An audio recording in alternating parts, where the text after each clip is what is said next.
Ha llegado el momento de escuchar la palabra de Dios. Un potente mensaje extraído de las Sagradas Escrituras. En la voz del pastor Carlos Hoyos. ¿Cuál es la primera pregunta, hermana Mercedes? Pastor, ¿cómo puede un cristiano descubrir sus dones? ¿Quién conoce al hombre sino el espíritu del hombre? Creo que cada individuo debe de saber perfectamente cuáles son esas gracias que Dios le ha dado. Lo que pasa es que muchas veces confundimos las gracias o los dones de Dios con atributos personales, ¿sí? Pensamos que eso es mío. Pastor, pero es que hay veces que es tan difícil. Por ejemplo, yo me pongo a mirarlo a él y Dios se lo derramó todo. Si lo ponen a cantar, canta. Si lo ponen a predicar, predica. Si lo ponen a evangelizar, evangeliza. Si lo ponen a enseñar, enseña. Y digo yo, Dios mío, pero todo se lo derramó a él. Entonces, ¿cómo hace una persona para descubrir que esa persona tiene el don de cantar, de predicar? Bueno, yo descubro que tengo el don de canto, entendiéndose como un don natural, porque no es un don del Espíritu Santo. Es que hay que establecer las diferencias entre los dones naturales y los dones espirituales. Entonces, para ser un buen cantante dentro de la iglesia, no se necesita que sea un don dado por el Espíritu Santo, sino que son dones naturales. El Salmo 68, el verso 18 dice, subiendo a lo alto, llevaste cautiva la cautividad, diste dones a los hombres y también a los rebeldes. Entonces, por eso encontramos niños de 4 o 5 años con unas vozarrones impresionantes. Yo estuve mirando que día una niña que canta y toca como 5 o 6 instrumentos y no ha ido a estudiar nada de eso. Entonces son dones naturales, como ese niño que llaman el genio de la matemática, ¿no? Uh-huh. ¿Sí?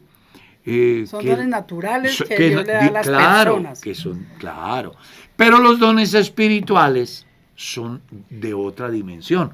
Sí. Para ellos sí se necesita ser lleno del Espíritu Santo y entonces Dios da fruto, da dones y da ministerios.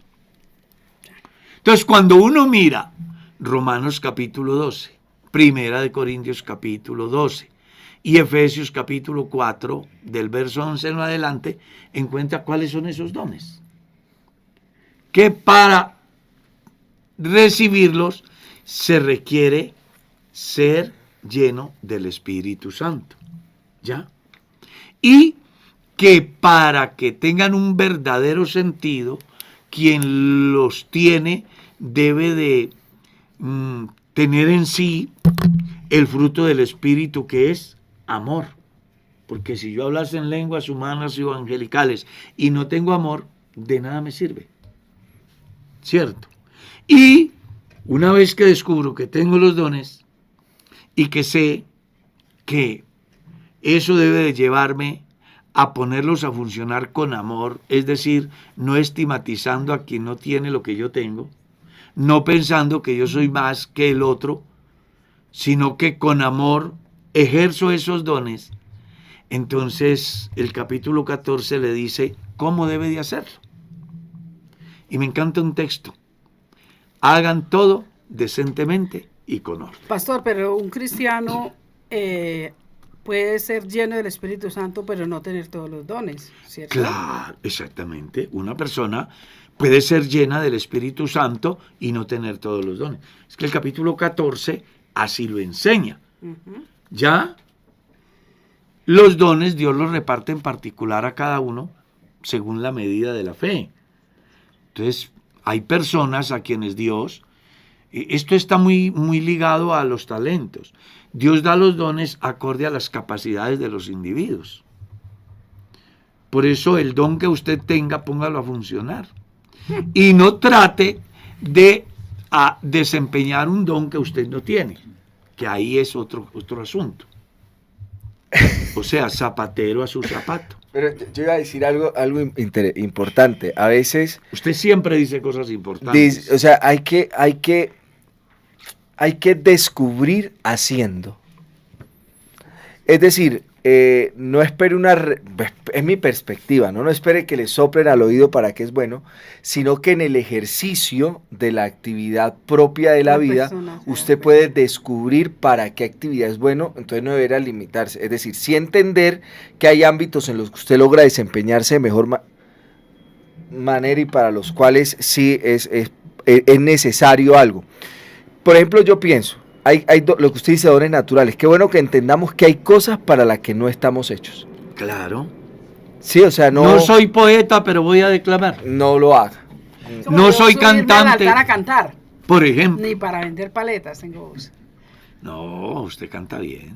Ay, Pero hay ocasiones que el ser tan estáticos nos limita. Entonces hay ocasiones en que uno debiese sí, de algún modo, permitirse la posibilidad de hacer algo y identificar, bueno, no serví para esto, listo ya, pero no tampoco limitarse a no hacer nada esperando a que le soplen al oído para que es bueno.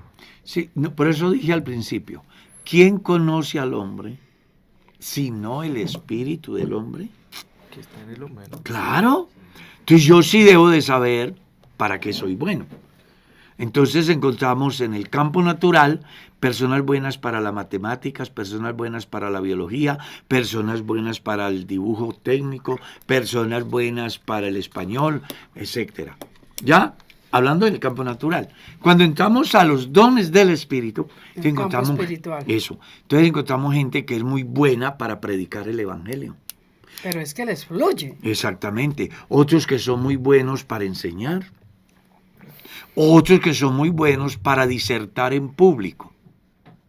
Tienen la capacidad de transmitir un mensaje que la gente pueda comprender. ¿Ya? Tienen ese don de orar por un enfermo y que se sane. Tienen ese don de orar por alguien que ya no tiene esperanza y se hace el milagro. Tiene ese don de hablar en lenguas. Tiene ese don de interpretar lenguas. Y lo tremendo de todo esto es que la persona lo sabe.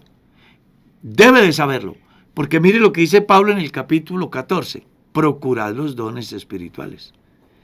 Pero sobre todo que profeticéis. Y comienza a describir todos los dones y sus funciones y los compara con el cuerpo, haciendo de que los creyentes no estigmaticen un don sobreponiendo otro don como más importante, sino que cada don dentro del cuerpo de Cristo cumple una función, ¿ya? Y que yo como poseedor de ese don dado por Dios, no debo de envanecerme. Por eso me encanta la Escritura cuando dice, todo lo hace el mismo Espíritu. Las operaciones las hace el mismo Espíritu. Algo así como, no se vayan a envanecer pensando que usted es el milagrero, Exacto. que usted es el sanador, que usted es el profeta, que usted es el apóstol. El que No, predica mejor. son dones, exactamente, son dones que Dios le dio, pero no soy yo, es la gracia de Dios en mí. Amén.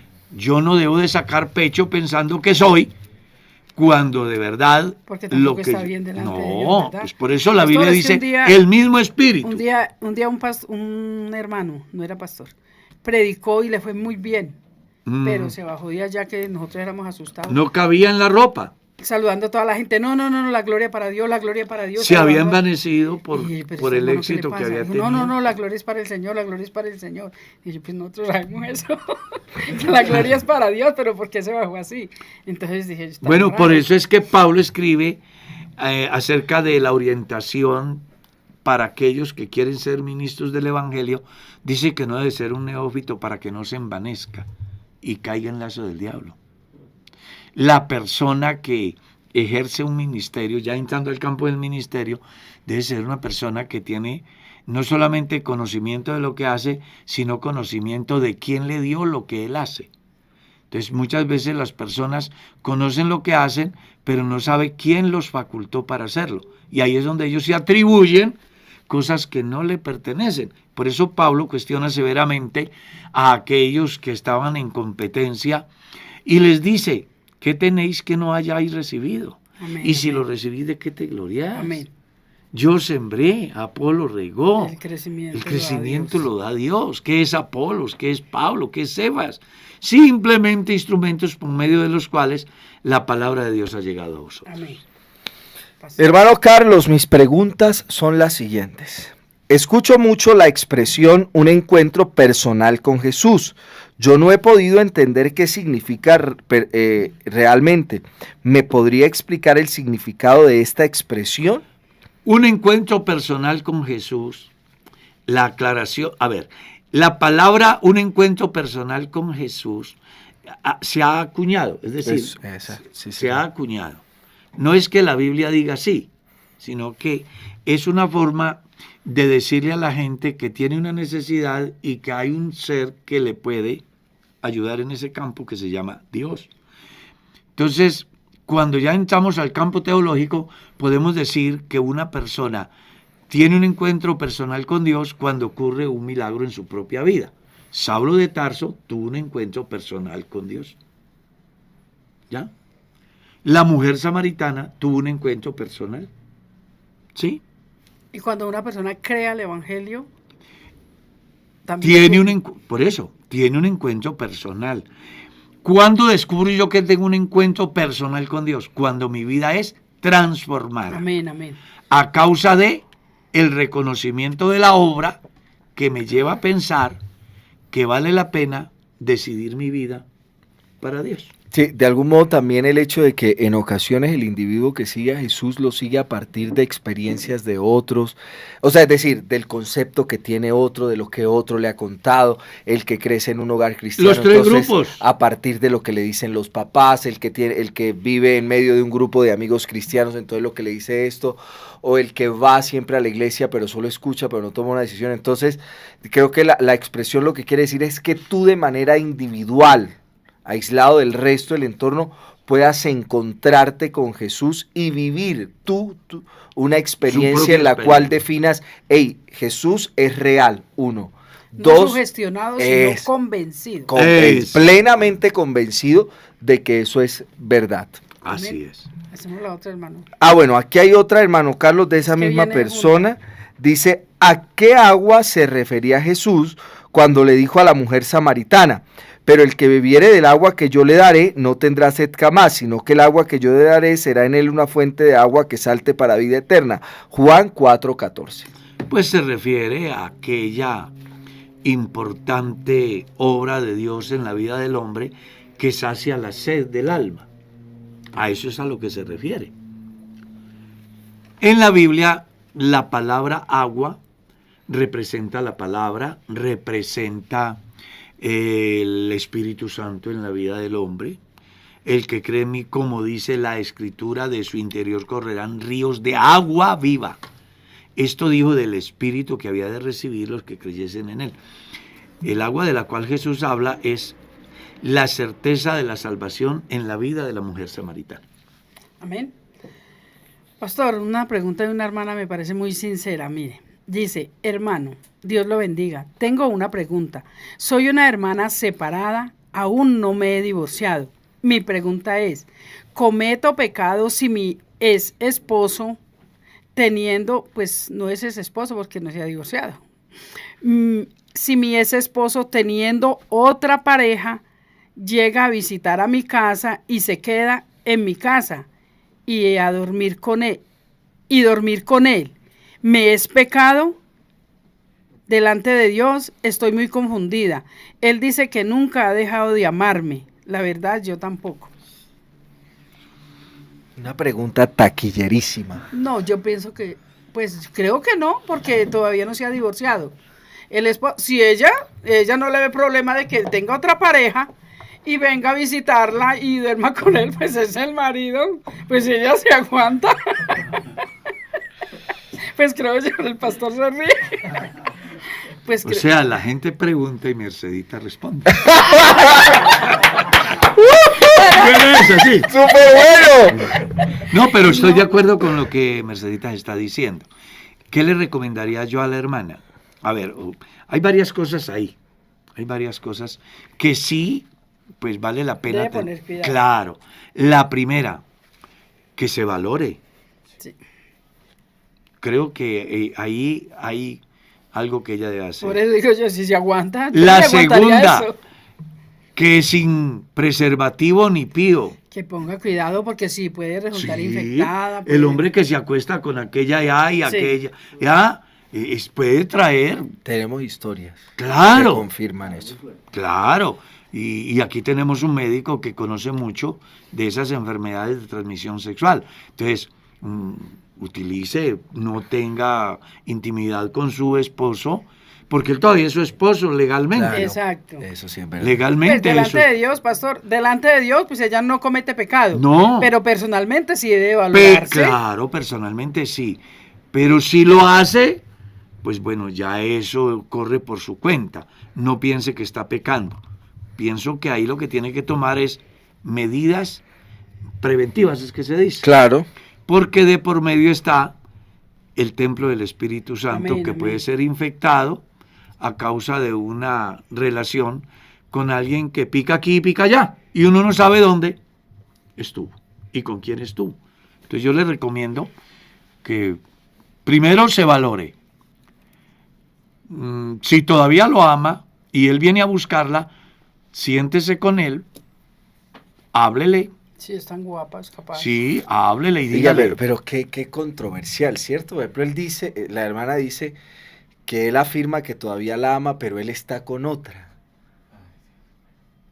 Qué incongruente, ¿cierto? Claro, claro. Si Exacto, amara, él son no las haría dos. lo que le está haciendo a ella. Por eso es que estamos diciendo que ella debe de Por ¿qué? eso sí. De valorarse. Valorarse. Porque él está hoy con la vecina y mañana está con la otra vecina, y cuando le coja la calentura arranca para el lugar más cercano, que es usted, y con más confianza. Entonces no, pienso que usted debe de valorarse. Pero si tiene intimidad con él, no está pecando, todavía es su esposo legalmente. Pastor, Sigamos. esta me da para otra pregunta. ¿Cómo le parece que una pareja de cristianos se divorciaron? Sí. Pues yo sé eso. Y entonces han tenido sus encuentros sexuales. Ya divorciados, ¿cierto? Eso pastor? se llama adulterio. Cierto que ya Sí, no, sí. eso... Eso se llama adulterio. Si se mueren así, se los lleva el diablo Ah, y van para el infierno. pero más suave, pastor. Con toda seguridad. No, ya lo digo porque es que No. me doy cuenta de una pareja que tiene sus encuentros, que pues que ella era mi esposa, pero No, ya no es. Ya no era. Si le parecía tan importante, ¿por qué se ¿Por divorció? qué se divorció? Sí, señor. Entonces, no. Aquí, si él es el que se divorció, él debe replantear eso y tomar la decisión, si es que no puede vivir sin ella, de volverse a casar con ella. No, ya. ¿Ya? Puede volverse a casar sin Sí, problema. sí. Ah, Si bueno. no tiene otra pareja, si no está casado con otra pareja. Ahora bien, ella debe de valorarse, porque no puede ser de que me echan al cajón de la basura y luego vienen a reciclarme, ¿no? Eso es falta de respeto. Y usted le hace falta valorarse. Entonces, yo sí creo que ahí hay que ponerle cuidado. Aparte de eso, que hay algo muy grave, y es que está cayendo en pecado. Amén. Y la Biblia dice, honroso sean todos el matrimonio Y y el lecho sin mancilla. mancilla. Porque a los adúlteros y fornicarios los juzgará Dios. Pastor. Mano Carlos, nos preguntan acá, dice, pastor, el símbolo de la cruz prácticamente está en todas las iglesias para su identificación. La cruz nos representa, y hace como una nota a pie de página, ya que es símbolo de maldición. A mí no me representa la cruz, a mí me representa el que murió en la cruz. ¿Cómo es que dice el himno?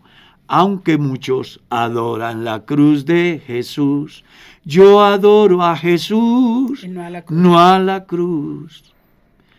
Es Eugenio Polanco canta esa canción, muy bonita además. Según la Biblia, la cruz es un símbolo de maldición. Gálatas 3:13. Cristo nos redimió de la maldición de la ley, hecho por nosotros maldición, como está escrito, maldito todo aquel que es colgado en un madero. Hay una versión que leí ayer que dice en la cruz. ¿Ya? ¿Por qué? Y me parece muy importante que las personas tengan varias fuentes de información para que no caigan víctimas de algunos que falsifican la palabra buscando sacar al cristiano de la esencia del evangelio. ¿Sí? Entonces hay una corriente que es ruselista que dice que Jesús no murió en la cruz, que Jesús murió, fue asfixiado. Un palo, lo cuelgan de las manos, el cuerpo se descuelga y se le bloquean los bronquios y muere de asfixia y no derramó sangre. Eso es lo que dicen los seguidores de Russell. ¿Ya? Y resulta que la Biblia dice que Jesucristo fue crucificado por nuestros pecados y resucitado para nuestra justificación. Entonces, la cruz en esa cultura es lo que la silla eléctrica representa para los americanos, o la inyección letal, o el ser decapitado en otro país, o el ser fusilado en otro país, ¿sí?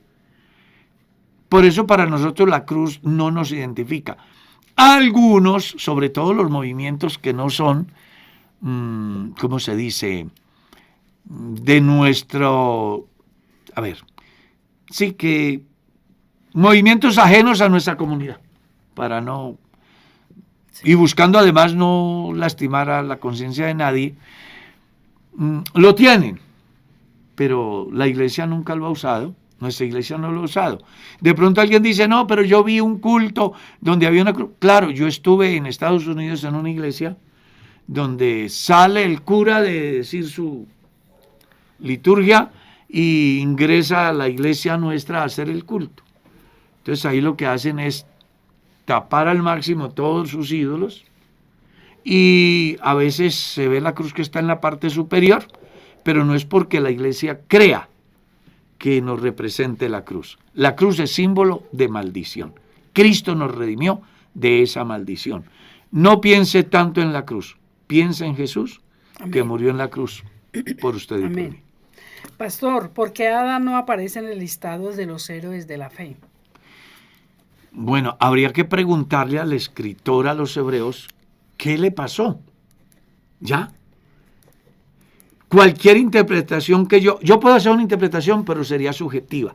Y creo que lo que uno no puede citar de una manera bíblica, porque yo puedo citarle a usted por qué la tribu de Dan no aparece en las tribus del capítulo 7 de Apocalipsis. Yo puedo explicarle. Hay una razón, pero esa no existe en la Biblia un texto que aclare.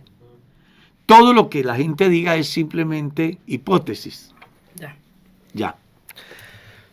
Bueno, Carlos, hacen aquí una pregunta a través del CIC. Taquillera. Taquillerísima. Tengo una pregunta. Si un pastor es acusado de acoso o de ser manoseador, es el término que utilizan acá, pero todavía no se le ha comprobado nada, ¿puede seguir predicando? La iglesia tiene un mecanismo a través del cual se busca sacar a la luz la verdad. Y en ese caso son los directivos del distrito. Si ellos son informados, ellos iniciarán una investigación y dependiendo de los resultados de esa investigación se definirá si es verdad o es mentira. Y yo se lo digo porque conozco casos de compañeros que han sido acusados por una mujer que estando interesada en el pastor y al ver de que él no ha accedido, le ha levantado semejante, como dicen por ahí vulgarmente, berrinche. Y yo le voy a contar con vivencias reales. Pero sin nombres. Sin nombres, no vamos a mencionar nombres. Yo envié un muchacho al ministerio, era un gran muchacho. Lo primero que le dije antes de enviarlo fue, siempre vas a perder con las mujeres. Sé que a Mercedita no le gustó mucho esa palabra. Pero yo soy un fiel convencido. Yo creo que Evelyn está escuchando. ¿Yo creo que usted tampoco, Evelyn? El man el Cid escuchando. Sí. Oiga, ¿por qué? Hombre, porque la única mujer con la cual usted no pierde es con su esposa. De resto, con las de afuera, usted siempre perderá. Y le expliqué por qué. Si usted visita a una mujer solo y comienza a darle consejería, puede darse que al final usted resulte involucrado sentimentalmente con ella.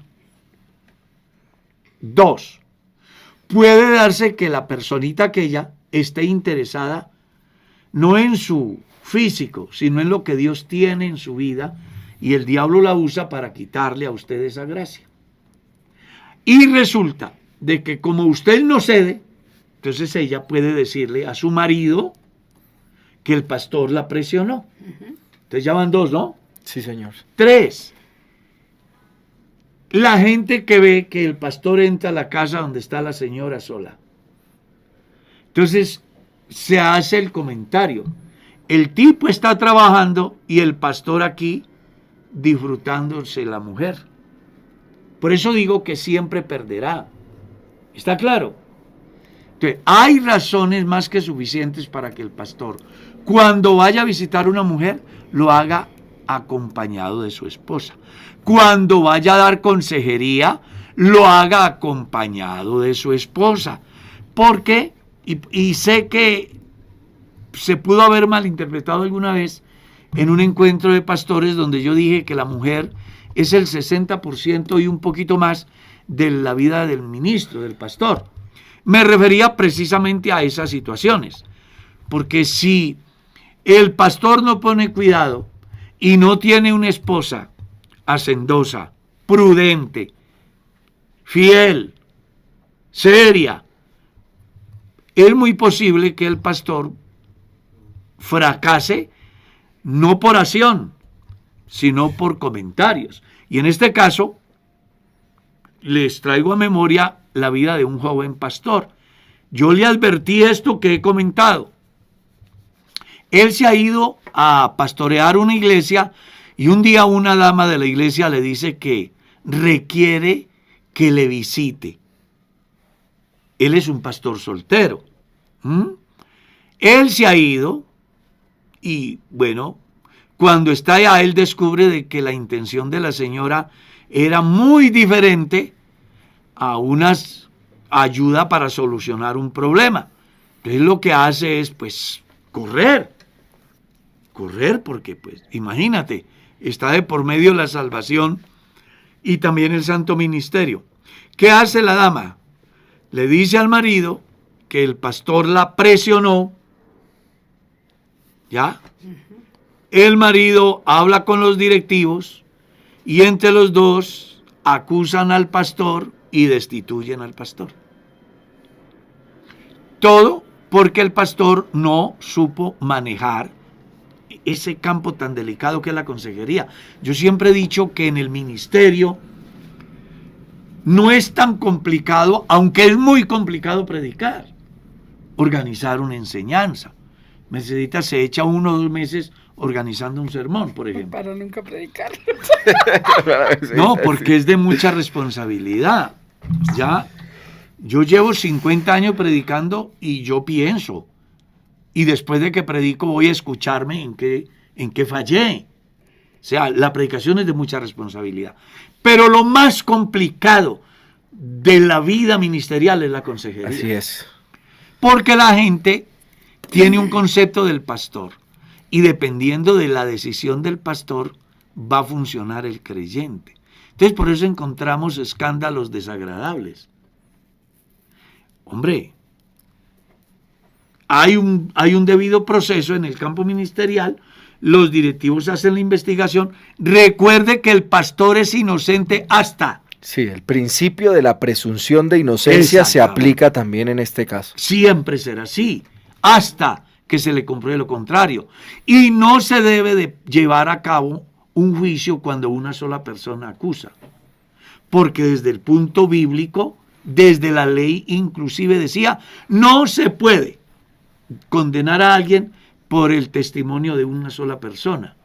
Y Pablo, escribiendo en una de sus cartas pastorales, él dice que juicio contra un anciano, un predicador, un pastor, si no hay más de 2 testigos, no se puede dar credibilidad.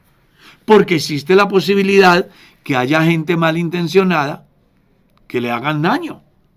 Conocí el caso de un amigo ¿sí? Que sus padres no quieren para nada al pastor y entonces le tienden la trampa con un niño. Hacen de que le dicen al niño o a la niña que vaya y que abrace al pastor, y cuando está abrazando al pastor y el pastor pues inocente abraza a la niña, le toman una foto, 2, 3 y enseguida lo denuncian y el pastor fue a dar a la cárcel. Porque como lo que diga un niño es la última palabra, cuando el pastor jamás se le ocurrió llegar allá. Y hay testimonios, hemos visto testimonios. Escuché que día en la televisión de un médico que estuvo 6 años preso por la maldad de la mamá, al decirle a la hija que lo acusara de que él la manoseaba. Entonces es muy complicado. Por eso en este campo de la Biblia Dios dice, Dios a través de su palabra, que un juicio no puede llevarse a cabo si no hay 2 o 3 testigos. Entonces el pastor, aunque sea cuestionado por alguien que dice que manosea, pues tiene que comprobar que hay 2 o 3 y los superiores, pues supongo yo, que tienen la madurez administrativa suficiente como para saber llevar a cabo ese proceso y dar al fin un veredicto que se haga no a favor del pastor o a favor de X, sino que se haga en justicia. Porque muchas veces la justicia se sesga, ¿cierto? Y en Cristo no es así. Dios es justo y se debe hacer las cosas en justicia. Pastor, en ese caso de la consejería también va para la esposa del pastor. Porque en claro. este tiempo tenemos muchas mujeres jóvenes. Y en el ministerio. En el ministerio, y hay hermanos que directamente, hermana, yo quiero un consejo, pero usted. O personas que han perdido, nosotros conocemos pastores que han perdido el ministerio por eso. Que sí, claro. Siempre la buscaban a ella. Sí, porque llega la persona y entonces, es que necesito al pastor, no está, ay, por favor, atiéndame usted. Pues el deber de la esposa del pastor es decirle, lo siento, yo no soy el pastor. No, que es que vea, no, qué pena, no puedo atenderle. Ese debe de ser el comportamiento de la esposa de un pastor. Sé que alguien puede estar pensando, uy, no, pero qué extremos. Pero es que yo ya he vivido... Ha vivido la vida. No, yo he vivido a mí me han dicho, como pastor. Hermano, es que necesito un consejo, pero es que yo quiero hablar con usted. Sí, a ella también le ha pasado. Con usted. Y ella siempre les dice, venga, aquí hay pastor. ¿Con el pastor? Aquí hay pastor. Y yo no me sentiría bien viendo que mi esposa está muy plantada con un hermano o un amigo cuando ella no es el pastor. Ahora, puede ser que alguien diga, es que el pastor es celoso. Usted puede interpretarlo así y además se lo respeto. Pero es que la experiencia me dice a mí que han habido mujeres jóvenes, esposas de pastores, que han fracasado pretendiendo dar un consejo. Ella lo hizo de buena fe y el otro aprovechó para manipular, para presionar con amenazas terribles. Y al final, pues se da la tragedia. Yo, como pastor, lo he visto. Y muy cerca, con jóvenes que yo he enviado al ministerio. Entonces no lo digo porque se me ocurre. Es que ya he vivido la vida. Sí. Hermana Mercedes. Pastor Carlos, mi pregunta es, si una pareja que lleva 5 años de casados, la esposa no lo respeta, lo trata mal y duerme en camas separadas, ¿el hermano se puede separar? Todo me es lícito, pero no todo conviene. Antes de pensar en la separación, deben de buscar la ayuda, que en este caso es su pastor. Habla con tu pastor y dile, vea, tengo este problema, necesito que nos oriente. Sea sincero, exponga. Y que le den la posibilidad a ella de exponer. Porque casi siempre, y en filosofía se dice que no hay efectos sin causas. Sin causas. El que ella duerma separada es el efecto. Hay que mirar a ver cuál es la causa. Y yo se los digo como persona que he atendido también casos. Tuve la oportunidad de estar en el tribunal eclesiástico por 2 vigencias y encontramos casos donde el que acusaba resultó ser el culpable. ¿Ya? Y creo que hay jurisprudencias en el campo legal donde las personas acusadas resultan siendo inocentes y el acusador El culpable. el culpable. Entonces, por eso es muy importante que el hermano, antes de pensar en separación, más bien piense en una ayuda que en primer lugar es su pastor, y si su pastor ve que la situación escapa de sus manos, acudirá a la red de familias. La iglesia está en ese campo muy organizada y pueden ayudarlos buscando pues ese punto de equilibrio donde se presente un árbitro que escucha a las partes, porque ya, como Mercedita lo ha dicho aquí algunas veces en el pasado, una cosa es escucharlo a él solo, otra cosa es escucharla a ella sola, y otra cosa es escuchar a los dos. Entonces nosotros hemos atendido casos donde uno dice, pobrecita la hermana, qué cruel ese tipo, pero lo sienta uno a los dos, y se da cuenta que el pobrecito es el hermano. Y le toca a uno hablarle duro a la persona, hacerle saber. A mí me ha tocado hablarle duro a la señora, decirle, venga, es que a usted se le olvidó el rol de esposa, el rol de madre, el rol de cristiana. Me ha tocado hacerlo. Si usted quiere ir al cielo, usted no puede vivir así. Hay gente que se llaman cristianos, se echan un perfume llamado Biblia, pero son como los fariseos, dicen y no hacen. Atan cargas pesadas en el marido o en la mujer y ellos ni con un dedo lo mueven. Él gasta lo mejor para él y a la señora le envía a que compre la ropita en el almacén de retazos por kilos, por ejemplo. Y sí le exige a ella. Para él la mejor loción y para ella la tajadita de limón. Hombre, no. Hay que actuar, hay que ser justos. No, pero sí, todo eso lo hemos visto. Claro, es que uno como pastor, nosotros vamos a completar 44 años atendiendo parejas, y yo atiendo parejas todos los días, de manera personal, virtual o vía telefónica. Todos los días y gente de Colombia, de Ecuador, de España, de Francia, de Italia, Holanda, de México, de Holanda, de Estados Unidos, de todos lados, sí, señor. Yo atiendo gente de toda parte. Y el problema de los humanos es similar en todos, porque al final somos humanos. Entonces, un consejo para este hermano. Sentimos mucho que estés durmiendo en cama separada. Y si estás en Bogotá, el frío debe ser terrible. Busca la manera de estar bien calientico. ¿Cómo lo logras? Pide la ayuda de tu pastor en la consejería, sí. ¿Ya? Y haz lo que tengas que hacer, ¿sí? Puedo contar una anécdota, Merceditas, que vivimos en una iglesia. Hay un hermano que ha venido el sábado y me ha dicho... Se ríe el hermano de mí. Mira. No, es que la hermana Mercedes mira, eso no se ve aquí en la transmisión, la hermana Mercedes mira al hermano Carlos y le abre los... ¿Qué irá a decir? ¿Qué irá a decir, señor? No, es que era pastor en una iglesia hace 30 años. Eso hace 30 años. Entonces llegó un hermano muy triste, me dijo, pastor, yo quiero que ore por mí. Y claro, hermano, ¿qué pasó? Me dijo, no, hermano, es que tengo un problema. ¿Qué problema tienes? Es que mi esposa se vino con la maleta y dice que se va para Bogotá. En ese tiempo yo no era pastor en Bogotá. ¿Y por qué se va a ir? Yo no. Se va a ir que porque está aburrida, que quiere experimentar un cambio. ¿Y usted qué ha hecho?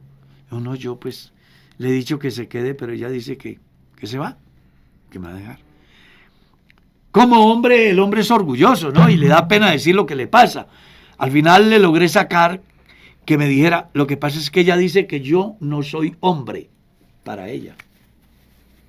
Venga, y esos 3 hijos, pues, ¿cómo aparecieron? Vía telefónica, ¿ok? Idénticos a él. Me dijo, pues son mis hijos. Y así usted cree de que no es un hombre para ella. Le di una terapia como de 1 hora y media. Entre ellas le aconsejé en la terapia que buscara en un hotel un cuarto que lo organizara bien y que la hiciera quedar esa noche. Y bueno, que hiciera lo posible porque ella se diera cuenta que él sí era un varón. Pues algo pasó aquella noche porque al otro día ella se regresó con la maleta para la finca. ¿Está claro? Entonces, hay muchas cosas que en las parejas se presentan, todo porque el hombre no sabe conquistar de tal forma que ella se sienta satisfecha. Dale consejos a Darwin. No, claro. ¿Usted cree que porque llevamos 45 años? No, es verdad. Su A veces la practicidad hace que sea el consejo mucho más fácil de aplicar, y creo que en eso Pues claro. es asertivo. Yo llevo, voy para 46 años de casado y yo todavía enamoro a Merceditas. Todavía le digo que me encanta como camina. Ay, sí, pero no diga más, Todavía sigamos. le digo que me huele rico. Ah. Y no, es verdad, ¿no? Entonces, hay mucha gente que se casa y como ya tienen la presa en la casa, entonces sí, se sí pasa olvidan eso, sí pasa eso. de sus deberes como esposos, como esposas, y creen que simplemente la sirvienta o el esclavo que trabaja y lo entrega todo y que ya no más. Sí. No, hay que trabajar. A los que se casan, yo creo que se lo dije a Darwin el día que se casó. Si ustedes quieren que su matrimonio sea un éxito, trabajen en él todos los días. Amén. Es un jardín, riéguenlo todos los días. Claro, eso es lo que hay que hacer. Dificultades habrán en las parejas, pero esas dificultades, cuando las comparas con esos momentos tan agradables que se tienen en pareja, no son visibles. Cuando se mira todo lo positivo de tener un hogar, una familia, quién le recibe, quién comparte, con quién compartir, con quién reír, con quién diseñar un sueño, un proyecto, ¿ya? Con quién pasarlo feliz en la intimidad. Porque, pues, no sé si por ahí se escandalizarán, pero no hay cosa más linda en la vida que tener una mujer. Por lo menos yo soy más hombre que cualquier mujer. ¿A quién le corresponde? Ay, hermano Carlos. Siga. El hermano Darwin no sabe si le correspondía algo a mí. No, voy yo. Hermano Carlos, mire esta pregunta. Dice, mi hijo, pues yo voy a intentar resumirla. Mi hijo tenía una mascota, un perrito que enfermó y él oró a Dios para que sanara, pero el perrito se murió. Él mantiene preguntándome acerca de a dónde va el perrito, si el perrito va al cielo o no. La Biblia dice, a mí esa pregunta es muy interesante porque Salomón en el libro de Eclesiastés da una enseñanza interesante y hace un interrogante hablando acerca de lo que es la vanidad de la vida, de la estadía en la tierra. Entonces él dice, ¿quién sabe si el espíritu del hombre va arriba o el espíritu del animal va abajo? Un mismo suceso se da en el hombre y en el animal. Exacto. Hablando de lo físico. Pero cuando hablamos de aquella esencia que se llama vida, es muy importante que las personas entiendan que el hálito de vida del animal es dado por la palabra. El hálito de vida en el hombre es el soplo de Dios. Amén. Entonces, claro que sí. Una cosa es que Dios diga que aparezca y aparece. Otra cosa es que lo diseñe y luego sople en él hálito de vida. Y fue el hombre un alma viviente. El cielo no está hecho para los animales. La vida del animal pertenece a Dios. Pero cuando hablamos del hombre, hablamos de algo más, porque es la vida misma de Dios la que fue impregnada en el ser humano, que hace que el hombre sea un ser moral, sea un ser responsable y en consecuencia sea sujeto a juicio y a ser sometido a la justicia. Entonces, por eso a los animales no se les hace juicio, porque no son seres morales, no son seres conscientes, ni ante Dios, ni ante la ley. Eso hace de que el animal muera y va a la tierra y se acabó todo. Pero el hombre muere y tiene que esperar hasta que haya cielo para escuchar la voz del arcángel, ser resucitado y entonces recibir el justo juicio de Dios acorde a lo que haya vivido en la tierra como persona que fue creada por Dios y fue dada la vida de Dios en ese ser humano. Amén. Entonces, pastor, supongamos que es su nieta, nuestra nieta, que le pregunta, abuelo, ¿y dónde está Tom, el gatico que se le murió? ¿Qué le contestarías? Se murió, está en ¿Y ahí el está? polvo. ¿Donde Ya. lo enterraron y ya? Ahí ya quedó. Ah, bueno. No hay nada. Ah, bueno. Y si me preguntan por el hermano que se murió, ¿dónde está? Entonces yo le digo, vea, el hermano como humano está en el polvo de la tierra. El cuerpo vuelve a la tierra de donde fue tomado. El hálito de vida, que es la parte de Dios en el ser humano, volvió a Dios porque Dios lo dio. Y su alma, su razón, su capacidad de establecer las diferencias en los días en que se movió en un vehículo llamado cuerpo, esa está en el seno de Abraham, sí vivió para Dios. O en el Seol, si no vivió para Dios. Esperando el momento de la resurrección para recibir acorde a lo que haya hecho. Y durante ese lapso de tiempo vive una pesadilla o un sueño dulcísimo. Yo esta madrugada desperté predicando el Evangelio. No sé qué pasa, pero me desperté predicando el Evangelio. Dios mío, creo que acorde a lo que uno piensa, así es su sueño. Acorde a la vida del hombre, así será su sueño. Se fue en paz con Dios, motivado por las cosas benditas, eternas, su sueño será plácido, tranquilo. Pero si se muere sin Cristo, con un corazón lleno de adulterio y de violencia, pues la pesadilla será no solamente en el estado hasta que llegue la resurrección, sino que cuando abra los ojos a la realidad, recibirá entonces el veredicto final de la condenación eterna. Amén. Pastor Carlos, Dios la bendiga. Es que tengo una complicación con mi mamá. Ella tiene un problema mental y se lastima la piel y solo se la pasa hablando brujería. Y yo y mi hermana y mi tío, el hermano de ella, hemos hecho y en la casa que vivimos daña las paredes y se le dice que no lo haga y se enoja, me trata mal a mí, a mis hijas. Y la verdad, pastor, no sé qué hacer. Soy cristiana de la IPU de Popayán. Necesito su ayuda. Le agradezco. El punto a seguir sería hablar con su pastor para que él trate el caso y haga el diagnóstico. Porque el pastor... comportamiento no es... Claro. No es tan Entonces, el pastor debe hacer el diagnóstico y descubrir si es un espíritu o si es un problema, como lo dice ella, mental. Entonces, si es un problema mental, hay clínicas de reposo, hay psiquiatría, que pueden tratar ese fenómeno y mejorar la calidad de vida de la persona, ¿ya? Si fuese un espíritu, pues entonces allí ya tendría que entrar a funcionar la autoridad espiritual del pastor para orar por la personita y que ella sea libre. Yo tengo un testimonio de la vida real, creo que Mercedita lo recuerda.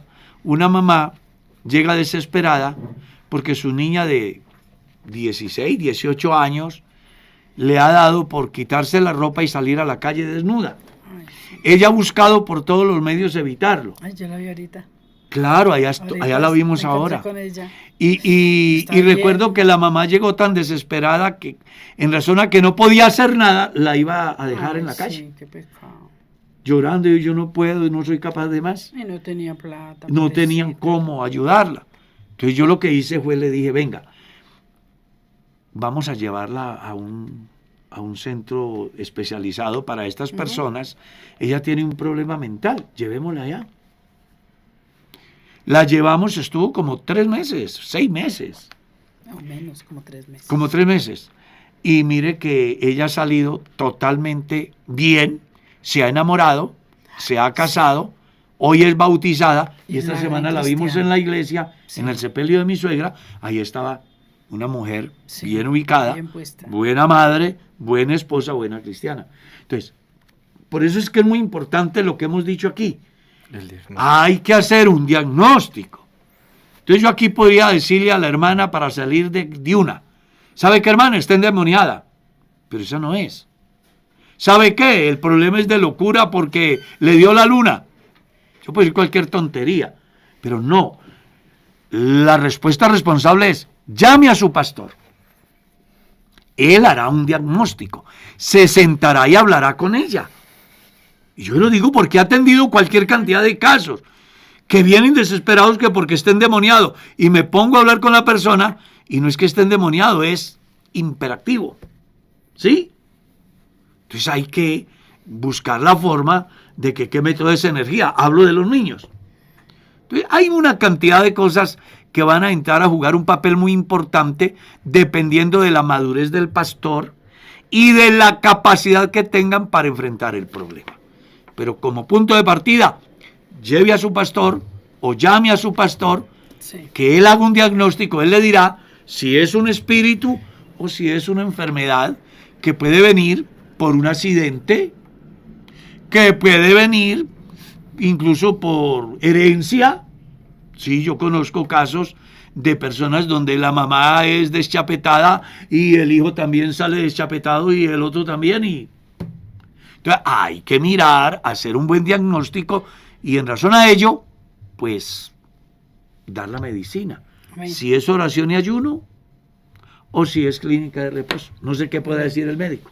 No, completamente de acuerdo, hermano Carlos. Qué importante que no se hagan como concepciones a priori, sino que se pueda saber exactamente qué le está ocurriendo a la persona y tratarlo de la manera en que lo requiera. Si es un tema netamente espiritual, entonces desde lo espiritual. Si es un tema médico, también hacer todo el esfuerzo para que desde el punto de vista médico se pueda atender esa necesidad y resolverla. Claro que sí, es muy común ver en nosotros que queremos adjudicarle una gran carga espiritual a asuntos que son médicos, ¿sí? Y a veces se cometen errores como el que usted mencionaba. Hermano Carlos, aquí nos hacen una pregunta, yo creo que La última. con lo que hablábamos ayer. Hermanos Carlos, hay pastores que predican que la canción que dice, Señor, llévame a tus atrios, y yo el amplío al lugar santo, al altar de bronce, dice que no es debido cantar esa canción. ¿Usted qué dice? Lo que dice Pablo en la carta a los Corintios, primera, capítulo 14. Cantaré en el espíritu, pero voy a cantar con entendimiento. ¿Sí? Oraré en el espíritu, pero voy a orar también con entendimiento. ¿Cómo explicar que una persona es movida por Dios y se da un milagro en él entonando una canción de esas, cuando otro dice que no se puede? ¿Cómo explicar que entonando el himno 160, la sangre expiación, Dios trató conmigo, si no se puede cantar? ¿Cómo explicar que alguien dice, yo fui lleno del Espíritu Santo cantando, mande el fuego, Señor, mande el fuego? Y hay pastores que dicen que no se puede cantar. Exactamente. Entonces, aquí lo que las personas deben de tener como mínimo, 1, respeto por la intimidad espiritual de la otra persona. Ninguno debe de ponerse en el lugar de juez para definir. Muy delicado. Claro. Entonces, es el mismo fenómeno de Roma con respecto a la comida, ¿lo recuerdas? Ahí estaban peleando. Unos decían que comer carne era pecado y otros decían que comer legumbre también. Entonces, Pablo tiene que entrar a ser el árbitro y decirles, vea, no peleen por cosas que no tienen sentido, maduren, no sean niños. Entonces aquí hay un llamado a que no seamos niños. Cantemos a Dios con entendimiento. Amén. Eso sí, canciones que exalten el nombre del Señor Jesús. Lamento decirles que el tiempo se fue.